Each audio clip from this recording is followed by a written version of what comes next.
masasabi mo doon? Sobrang saya ko po. Since lahat po na pinagpaguran namin buong taon, ito na po yung pinantuan. Sobrang saya na naging. Talaga namang dapat masaya. And Mika, gusto ko lang malaman, kasi tuwing tinatawag ka rito, grabe talaga yung sigawan ng fans. Ano ba ang feeling?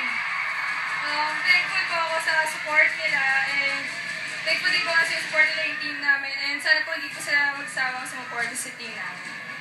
And another question sa'yo, Mika. Mika, syempre now, naka-3-peat na Lasal, pero ikaw on your second year.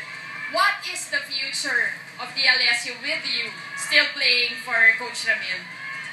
Hanggang nandyan pa naman po si Coach Ramil, alam po namin, alam niyo na yun. Siyempre, pagpapaguran pa rin po namin every training and sa paghahanda po namin yung mga games namin. Yun lang po.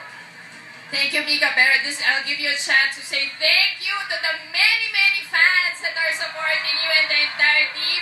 Hindi lang dito sa arena, kundi rin sa TV, di ba?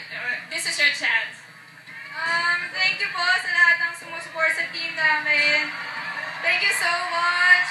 And sa mga nanonood po sa TV, sa Dampol Secretary Pagyalan Bulacan, sa Reyes and Cayetano family, sa Marcalinas family, kila Tita Beng, Tito Julian po na sa Canada, and sa lahat po ng mga tao, God bless po. Thank you. Thank you and congratulations again, Mika. Now, boom! Yes. With the graduating Melissa Gohe.